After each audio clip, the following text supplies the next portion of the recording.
बापांनो.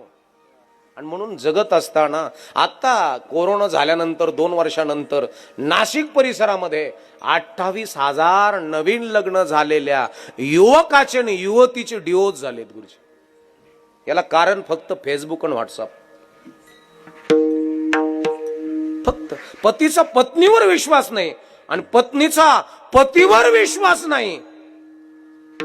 अविश्वासी जर पती पत्नी असतील आणि यांच्या मिलनातून निर्माण होणारे लेकर कसे असतील. मोबाईल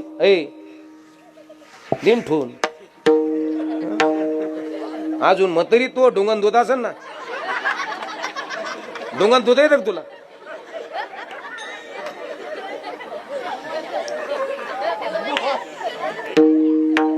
काय किती डेव्हलप केलेत आपण आपले पोरं.